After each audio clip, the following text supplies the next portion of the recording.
Sampai pada hadis yang ke-35, faqala al-muallif rahimahullahu taala wa hafizahullahu taala qala al-haditsul khamis wa thalathun, hadis yang ke-35. Yajuju wa majuju yashrabuna miyaha buhairati Tabariyata fi Filastin. Ya'juj dan Ma'juj akan meminum air-air di danau Tabariyah yang ada di Palestina. Nah, ini termasuk tanda-tanda kiamat besar, karena munculnya Dajjal, munculnya Ya'juj Ma'juj, demikian juga terbitnya matahari dari barat, demikian juga adanya dabah, adanya dukhan, itu semuanya adalah tanda-tanda kiamat besar.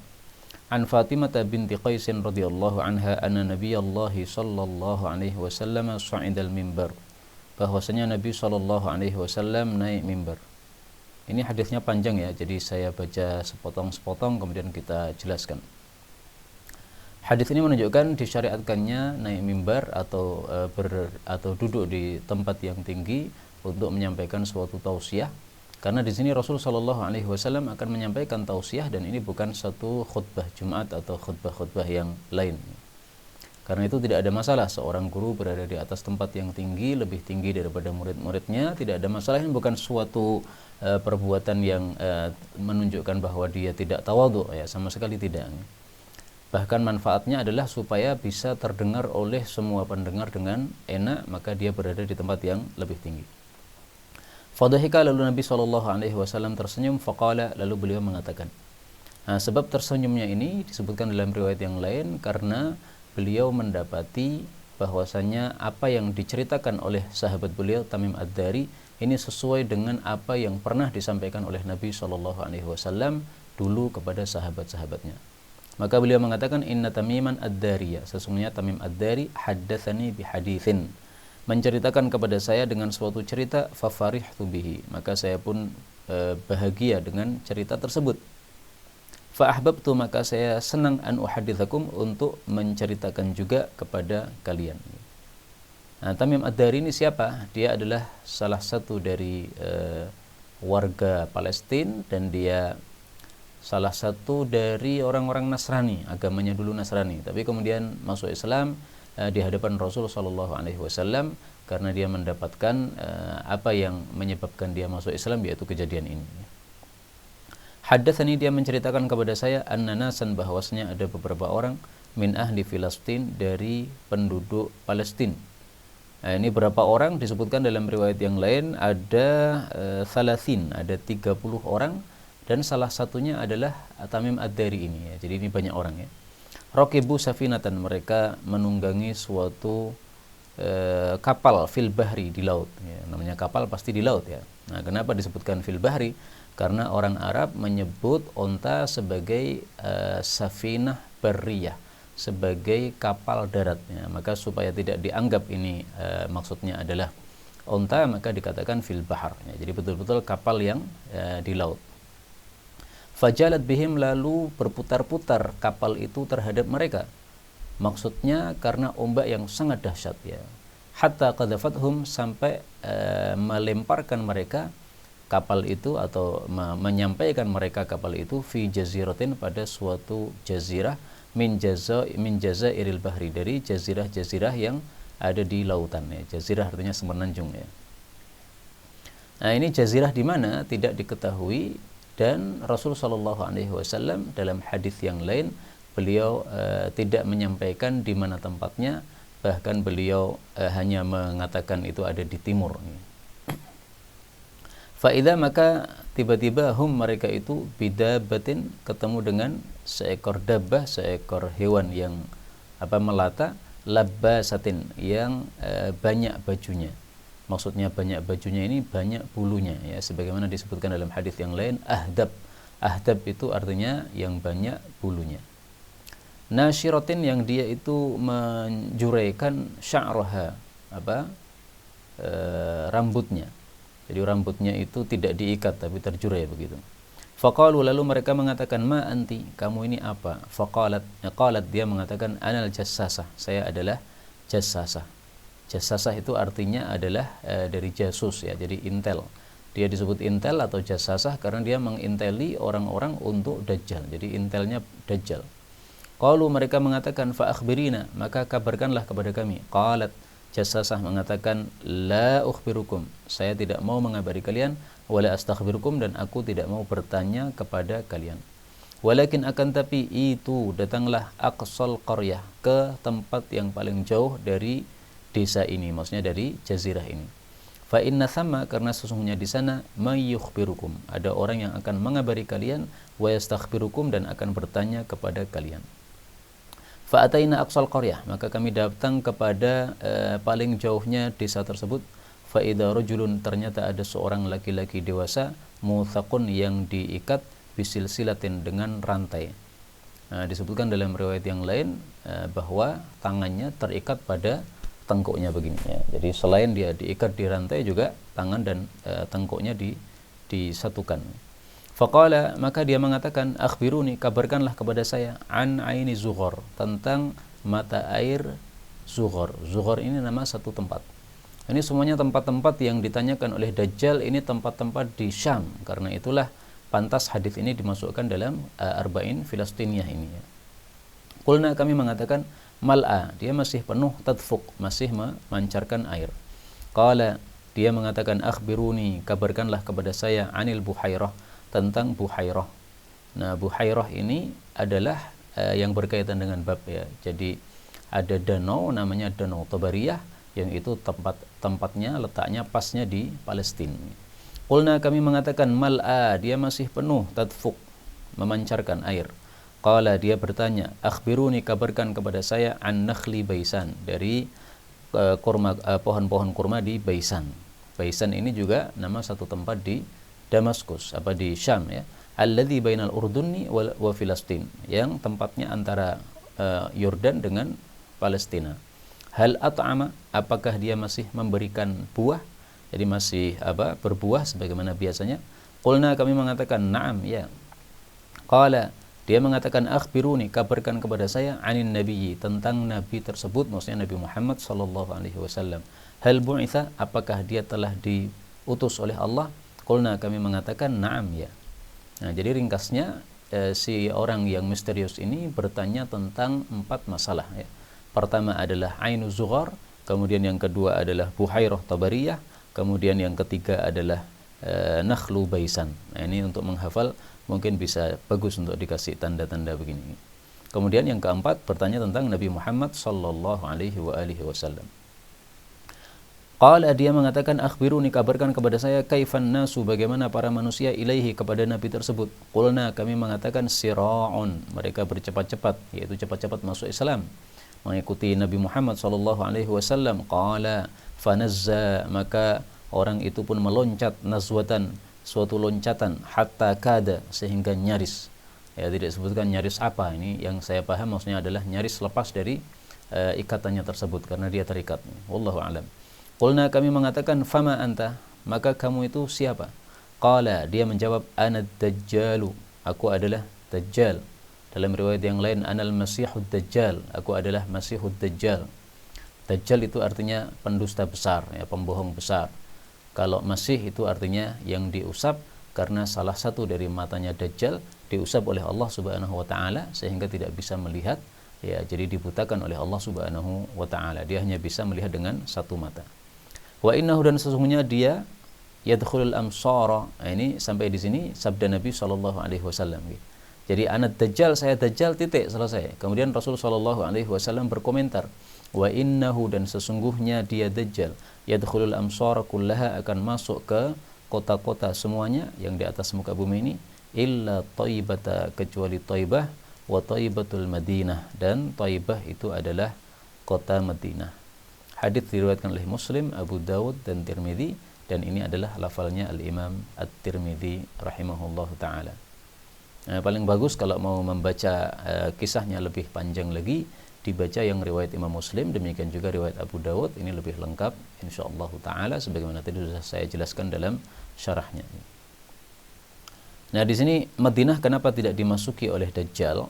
Itu karena disebutkan dalam hadis yang lain bahwa Madinah ini dijaga oleh para malaikat-malaikat Allah Subhanahu wa taala. Kalau mau dicari hadisnya, Anqab Angqab itu lubang-lubang, maksudnya pintu masuk ke Madinah. Ala anqabil Madinah, pada lubang-lubang masuk ke Madinah, malaikatun, ada para malaikat, la yadkhuluha ta'un, yang tidak akan masuk ke Madinah ta'un walad dajjal, demikian juga dajjal. Hadis muttafaqun alaih. Nah, maka dajjal ini dia berada di luar kota Madinah, di Sibakh. Kemudian di situ dia ingin masuk tapi nggak bisa. Akhirnya dia naik Gunung Uhud. Kemudian dia mengatakan kepada pengikut-pengikutnya, lihatlah kepada rumah putih itu, Al-Baitul Abyad, ya. Yang dimaksud rumah putih itu maksudnya adalah Masjid Nabawi. Dia mengatakan itulah kubahnya Ahmad, maksudnya kubahnya Nabi Muhammad sallallahu alaihi wasallam. Kemudian Dajjal meninggalkan tempat tersebut karena memang tidak bisa sama sekali masuk ke kota Madinah. Demikian juga Mekah, maka dia tidak bisa memasukinya. Demikian juga Baitul Maqdis.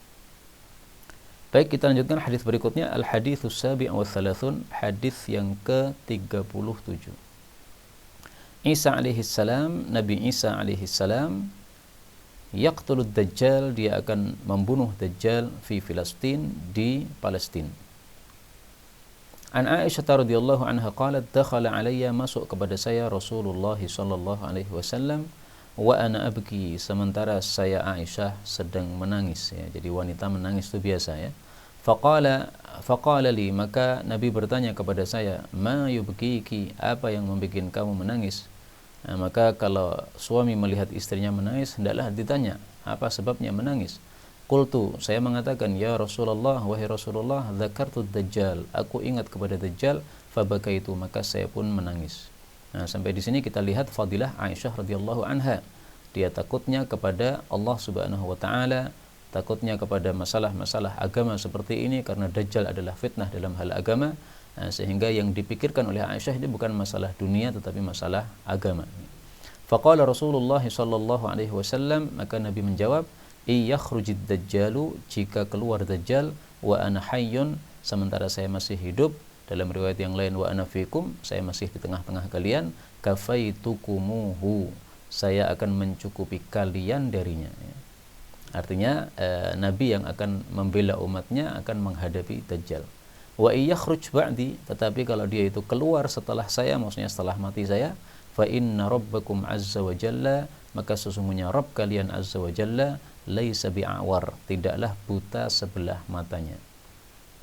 Artinya Dajjal itu buta sebelah matanya, sehingga tidak mungkin kalian bisa tersesat ketika melihat Dajjal kalau mengetahui hal ini.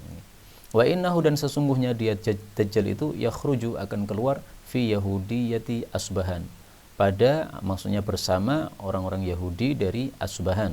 Asbahan, ya, atau disebut juga Asfahan pakai fa, itu adalah nama lain dari Iran, ya, sekarang disebut Iran, ya. Hatta, sehingga ya'tiyal Madinah, dia datang ke kota Madinah, fayangzila, lalu dia akan tinggal nahiyataha, pada sudutnya kota Madinah. Jadi maksudnya tidak bisa masuk kota Madinah sebagaimana sudah diceritakan tadi. Walaha, dan bagi kota Madinah, yauma idzin, pada hari itu, sab'atu abwabin, ada 7 pintu masuk, ya. Ala kulli naqbin, pada setiap lubangnya, maksudnya pintu masuknya tadi, minha, darinya, malakani, ada 2 malaikat. Nah, jadi setiap lubangnya ada 2 malaikat. Sementara di situ ada 7 lubang atau 7 pintu, berarti ini ada 14 malaikat.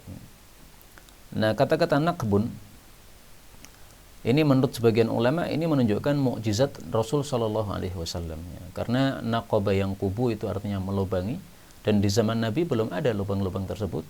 Tapi ternyata di zaman sekarang sudah terjadi, ya, gunung-gunung yang ada di sekitar kota Madinah itu sudah dilubangi sehingga menjadi terowongan. Nah, itulah yang dimaksud sebagai naqbun menurut para ulama ini, sehingga ini disebut sebagai mukjizat Rasul sallallahu alaihi wasallam. Fayakhruja, lalu akan keluar ilaihi, kepada Dajjal, syiraru ahliha, orang-orang jelek dari penduduk Madinah. Hatta ya'tiya Filastina, sehingga dia datang ke Palestina. Jadi setelah tidak berhasil berada di masuk kota Madinah, dia kemudian pergi ke Palestina, karena memang dia akan mati di sana oleh Nabi Isa alaihi salatu wassalam. Di mana? Babaluddin, di pintu Luddin. Ini nama satu tempat di Syam juga, ya. Madinah Filastiniyah, ini adalah satu kota di Palestina. yang ditaklukkan oleh Sayyidina Amr bin As radhiyallahu anhu pada khilafahnya Abu Bakar As-Siddiq radhiyallahu anhu, dan kemudian diduduki oleh orang-orang Yahudi pada tahun 1948 Masehi. Ya, sebelum kita lahir ya. Fayanzila Isa alaihi salam, lalu Nabi Isa alaihi salam turun, maksudnya turun dari langit karena Nabi Isa diangkat oleh Allah Subhanahu wa taala ketika akan dibunuh oleh kaumnya yang kafir. Fayaqtulahu, lalu Nabi Isa akan membunuh Dajjal. Nah, jadi yang membunuh Dajjal adalah Nabi Isa alaihi salatu wassalam, dan itu terjadinya di Palestina, sehingga hadis ini dimasukkan dalam Al-Arba'in Al-Filastiniyah. Bagaimana Dajjal ini dibunuh oleh Nabi Isa alaihi salatu wassalam? Disebutkan dalam hadis yang sahih bahwasanya Rasul sallallahu alaihi wasallam bersabda bahwa Dajjal ini kalau melihat Nabi Isa alaihi salatu wasallam, dia sudah langsung meleleh sebagaimana melelehnya garam pada air. Beliau mengatakan ma'ahu sab'una alf Yahudi, nanti Dajjal itu akan bersama 70.000 Yahudi, kulluhum dzu saifin muhallan wasajin, ya, masing-masing bersenjata pakai pedang. Nah, kata-kata saif ini, pedang ini, menunjukkan bahwa zaman itu terjadinya adalah dengan senjata-senjata model dulu, jadi bukan senjata canggih seperti bom dan sebagainya. Wallahu a'lam, meskipun kata-kata saif ini bisa saja dimaknai bukan pedang sesungguhnya tapi senjata yang tajam seperti pedang. Tapi ala kulli hal banyak yang mengatakan di antara para ulama kita bahwa nanti di akhir zaman itu sudah menjadi kembali seperti masa lalu. Wallahu a'lam. Fa idza nadhara ilaihi Dajjal, maka ketika Dajjal melihat kepada Nabi Isa, dzaba kama yadzubul milhu fil ma, maka dia pun akan meleleh sebagaimana melelehnya air garam pada air ini. Kemudian ditangkap oleh Nabi Isa pada pintu Luddin Asy-Syarqi yang timur nih, pada Babi Luddin yang timur, kemudian akan dibunuh. Kemudian Allah Subhanahu wa taala pun mengalahkan orang-orang Yahudi. Ini dalam hadis yang lain juga disebutkan bahwa Nabi Isa alaihi salatu wassalam menampakkan darahnya Dajjal pada tombak beliau. Dan beliau mengatakan sebenarnya Dajjal itu tidak saya tombak, sudah mati, tetapi untuk menampakkan kepada kalian bahwa Dajjal ini sudah mati betul-betul, sehingga beliau tampakkan darahnya pada tombak beliau. Nah, sekali lagi kata-kata tombak ini menunjukkan bahwa zaman itu senjata-senjata sudah menjadi seperti zaman dahulu kala. Tsumma yamkuthu Isa alaihi salam, kemudian Nabi Isa alaihi salam tinggal fil ardi, di bumi, arba'ina sanatan, selama 40 tahun. Imaman adlan, sebagai panutan yang adil, wa hakaman muqsita, dan sebagai hakim yang adil. Hadis diriwayatkan oleh Ahmad, disahihkan oleh Ibnu Khuzaimah dalam kitab At-Tauhid. Jadi Nabi Isa alaihi salatu wassalam diangkat katanya pada usia 33 tahun, kemudian setelah membunuh Dajjal beliau tinggal di bumi selama 40 tahun. Berarti usia beliau sekitar 73 tahun. Wallahu a'lam. Kita lanjutkan hadis berikutnya, al-haditsu tsamin wa thalathun, hadis 38. Isa alaihi salam ya ummun nasa fi Baitul Maqdis. Beliau akan mengimami para manusia, maksudnya umat Islam, di Baitul Maqdis. An Abi Hurairah radhiyallahu anhu qala sami'tu Abul Qasim, aku mendengar Abul Qasim, yaitu Nabi Muhammad sallallahu alaihi wasallam, as-shadiq, yang jujur, al-masduq, yang dibenarkan ucapannya, karena ucapannya selalu berdasarkan wahyu, bukan dari dirinya sendiri. Yaqulu, dia mengatakan, yakhruju, beliau bersabda, yakhruju, akan keluar, al-a'waru, di situ kurang alif ya, ditambahi sendiri. Yakhruju, akan keluar, al-a'waru, orang yang buta sebelah mata, ad-dajjalu, yaitu Dajjal, masihud dhalalati, dia adalah masih kesesatan, al-masih yang membawa kesesatan. Nah, maka masih itu ada dua macam, ada masihul huda, al-masih yang membawa petunjuk, yaitu Nabi Isa alaihi salatu wassalam. Disebut al-masih karena dia mengusap orang yang sakit menjadi sembuh dengan izin Allah Ta'ala. Adapun Dajjal ini disebut masihid dhalalah karena dia membawa kesesatan, dan disebut al-masih karena dia mengusap seluruh tempat di atas muka bumi ini, kecuali tadi yang sudah disebutkan ini. Atau juga karena matanya ini diusap salah satunya oleh Allah Subhanahu wa taala, yaitu buta bagian mata kirinya. Dia akan keluar dari mana? Qibalal masyriq, dari arah timur. Fi zamani, pada saat ikhtilafin nasi, perselisihan para manusia, wa furqatin, dan cerai-berainya para manusia. Fayablughu ma sya'allahu ayyablugha, maka dia akan sampai pada apa yang Allah kehendaki untuk sampai, minal ardi, dari bumi ini, fi arba'ina yauman, pada 40 hari. Allahu a'lam, Allah lebih tahu, ma miqdaruha, apa kadar dari 40 hari ini. Nah, ini dalam hadis ini Rasul mengatakan Allahu a'lam ma miqdaruha.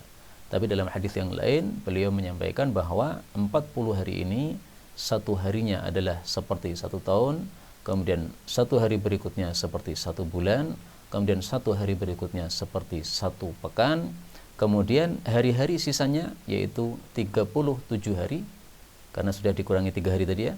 Nah, itu adalah seperti hari-hari biasa. Nah, para sahabat kemudian bertanya, yang 1 hari seperti 1 tahun itu gimana? Apakah kita sholatnya juga cuma 5 kali? Beliau mengatakan tidak, kalian mengkira-kirakan kalau sudah waktunya jam sholat ya sholat. Nah, sehingga jam berputar ya 24 jam, maka itu tetap kita sholatnya sesuai dengan jam-jam tersebut. Jam 12 siang ya sholat duhur misalnya, begitu nih. Nah, maka totalnya tinggalnya Dajjal di bumi ini adalah 1 tahun lebih 2 bulan lebih 14 hari ya. 1 tahun lebih 2 bulan lebih 14 hari ya, sebagaimana dijelaskan oleh guru kami Syekh Hamid Al-Bukhari. Nah, silahkan nanti dihitung ya. Fayalqal mu'minuna, lalu kaum mukminin itu mendapati syiddatan, satu kedahsyatan, syadidan, yang dahsyat. Jadi suatu perkara yang besar, yang dahsyat. Tsumma yanzilu Isa bin Maryam, kemudian turunlah Nabi Isa ibnu Maryam. Nah, di sini tulisan Isa bin Maryam ya, ibnunya pakai alif ya. Kalau biasanya kan tulisannya tanpa alif gini. Nah, kenapa kalau Nabi Isa ada alifnya? Karena antara nama ibnu itu ditulis tanpa alif itu kalau diapit antara 2 nama, yaitu nama anak sama bapaknya. Nah, di sini Nabi Isa tidak punya bapak sehingga dia disebut ibnu Maryam. Nah, karena ibunya adalah Maryam. Faya ummun nasa, lalu dia pun mengimami para manusia. Fa idza rafa'a ra'sahu, maka apabila dia telah mengangkat kepalanya, min raq'atihi, dari rukuknya, qala, dia mengatakan. Jadi raq'ah di sini bukan rakaat ya, tapi rukuk. Maka dia mengatakan, sami'allahu liman hamidah, semoga Allah mendengar terhadap siapapun yang memujinya. I'tidal nih ya. Qatalallahu dajjal, semoga Allah membunuh Dajjal. Wa dhaharul muslimun, dan semoga menang kaum muslimin. Ini dalam riwayat Ibnu Hibban yang saya baca adalah wa azharul muslimin atau wa azharul mu'minin. Ya sama aja ya, kalau wa azhara dan Allah memenangkan al-mu'minin, kaum mukminin. Kalau wa dhahara dan semoga menang al-muslimun, kaum muslimin. Nah, ini yang saya paham, wallahu alam, ini doa kunut ya, karena memang kunut letaknya di di setelah i'tidal. Ketika imam mengatakan sami Allahu liman hamidah, rabbana walakal hamdu, kemudian doa kunut boleh dengan mengangkat tangan, boleh juga tanpa mengangkat tangan ya. Yang mengangkat tangan hadisnya sahih, diriwayatkan oleh Imam Ahmad maupun yang lain-lain. Hadis ini diriwayatkan oleh Ibnu Hibban, wa jawwada isnadahu al-Hafidz fil Fath, dan telah membaguskan sanadnya Al-Hafidz Ibnu Hajar dalam kitab Fathul Bari. Qala Al-Albani, berkata Syekh Albani, yusalli bihim imaman wa huwa fi Baitul Maqdis. Nabi Isa akan mengimami mereka di Baitul Maqdis, haitsu yaqtulu bi Babiluddin, di tempat di mana dia membunuh Dajjal, yaitu di Babuluddin. Wa huwa hunaka ma'mumun fi Dimashq haitsu yanzil. Dan Nabi Isa di sana menjadi makmum di Damaskus, di tempat di mana dia turun. Jadi Nabi Isa ini pernah diimami oleh siapa namanya? Imam Mahdi. Kapan itu? Di tempat beliau turun. Kenapa? Karena waktu itu diqomati untuk sholat subuh, kemudian Imam Mahdinya maju, Nabi Isa turun. Nah, maka Imam Mahdinya mempersilahkan Nabi Isa alaihissalatu wassalam untuk maju mengimami, karena memang Nabi Isa tidak akan lebih rendah derajatnya di hadapan Allah daripada Imam Mahdi ya. Karena Imam Mahdi ini hanya seorang manusia biasa, bukan seorang nabi, tentu saja derajatnya di bawah nabi. Tapi Nabi Isa mengatakan ini qomatnya diqomati untuk Anda, bukan untuk saya. Karena itu majulah. Akhirnya Nabi Isa jadi makmum. Nah, tapi ini dalam kejadian yang lain, Nabi Isa menjadi imam itu adalah di Baitul Maqdis, di tempat dia membunuh Dajjal. Nah, maka pertama kali beliau turun jadi makmum, tapi setelah itu menjadi imam. Wadzalika, dan itu yakunu ba'da wafatil Mahdi, setelah wafatnya Imam Mahdi, wa intiqalu Isa alaihi salam min Dimashq ila al-Quds, dan berpindahnya Nabi Isa alaihi salam dari Damaskus ke Al-Quds. Jadi artinya ketika mengimami itu setelah wafatnya Imam Al-Mahdi. Ini mengumpulkan dua hadis yang tampaknya bertentangan, ya. Hadis yang satunya mengatakan Nabi Isa sebagai makmum, hadis yang ini mengatakan Nabi Isa sebagai imam. Kita lanjutkan hadis berikutnya, al-hadits at-tasi' wa thalathun, hadis 39. Asy-syajaru, pohon-pohon, wal hajaru, dan bebatuan, yafdahu, mempermalukan, al-yahuda, orang-orang Yahudi, fi Filastin, di Palestina. Maksudnya mempermalukan gimana? Nah, kita baca hadisnya. An Abi Hurairah radhiyallahu anhu anna Rasulullah sallallahu alaihi wasallam qala la taqumus sa'atu, tidak akan tegak hari kiamat, hatta yuqatilal muslimuna, sampai orang-orang muslim memerangi al-yahuda, orang-orang Yahudi.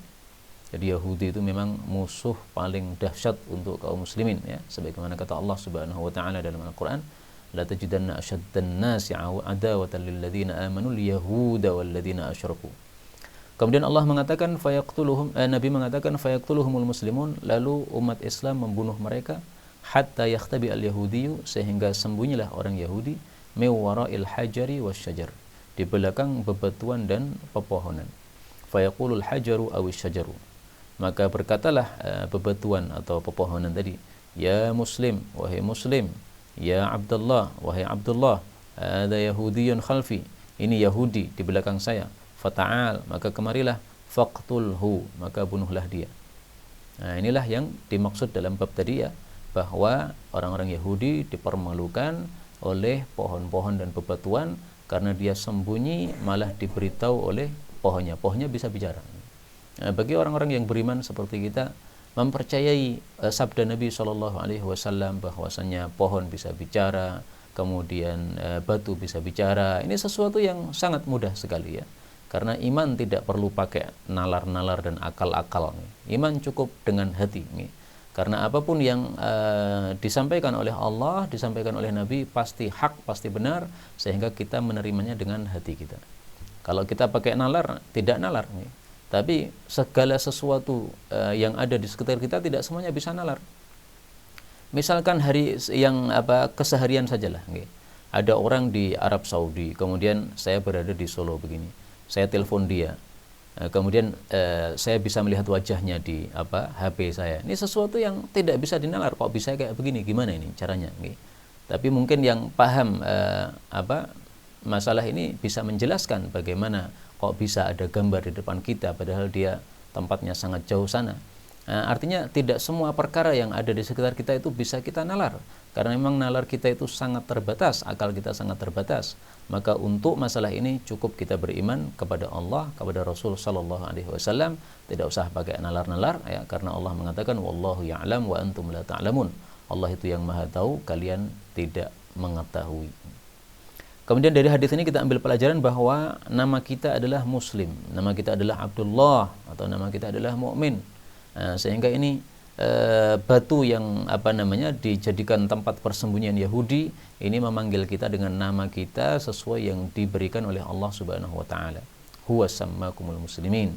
Dialah yang memberi nama kepada kalian al-muslimin, ya. Maka di sini pohon ini tidak mengatakan wahai Sunni atau wahai Syafi'i, wahai Hambali, enggak, semuanya pokoknya kalau muslim maka dia disebut ya muslim, ya. Sehingga istilah-istilah itu jangan sampai kemudian memecahkan antar kaum muslimin, ya. Jangan sampai gara-gara ada istilah salafi, kemudian Sunni, Syafi'i dan sebagainya menyebabkan jadi perselisihan atau perpecahan di antara umat Islam, ya.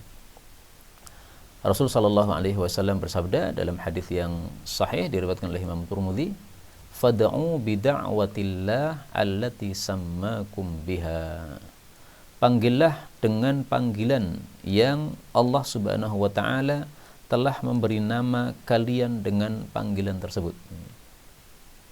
Fad'u bid'awatillah, allati sammakum biha.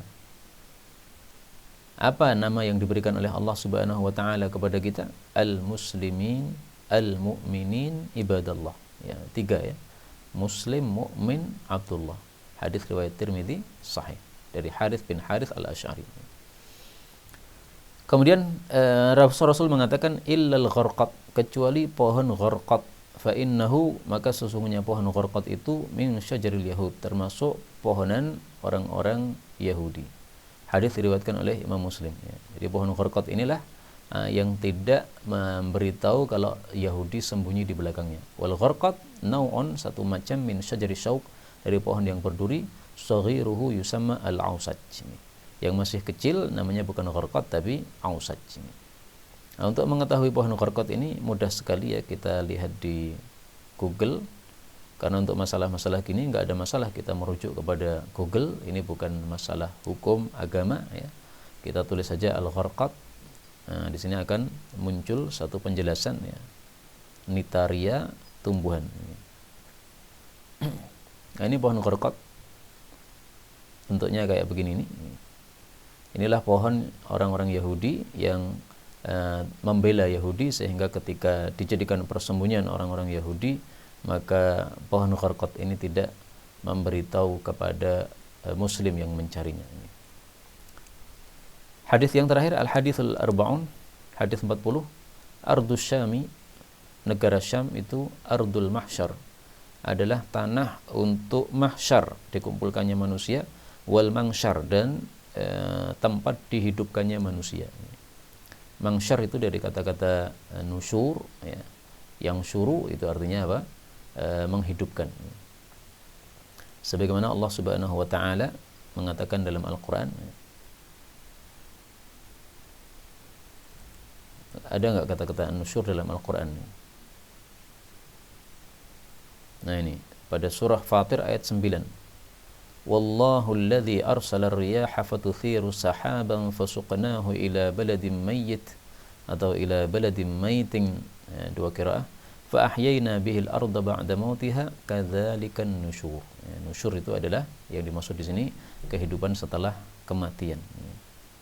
Demikian juga pada surah Al-Mulk ayat 15, wa ilaihin nusyur, dan hanya kepada Allah lah an-nusyur, yaitu hidup kembali, kemudian kita akan dikembalikan kepada Allah Subhanahu wa taala. An Abi Dzar radhiyallahu anhu qala qala Rasulullah sallallahu alaihi wasallam, asy-Syam, Syam itu adalah ardul mahsyar, tanah mahsyar, wal mangsyar, dan mangsyar. Hadis diriwayatkan oleh Baihaqi di dalam kitab Syu'abul Iman, cabang-cabang iman. Wa qala al-Mundhiri, Imam Mundhiri mengatakan isnaduhu la ba'sa bihi, sanadnya enggak bermasalah, wa fi matnihi gharabah, tapi matanya ada sesuatu yang gharib ya, yang aneh atau yang asing.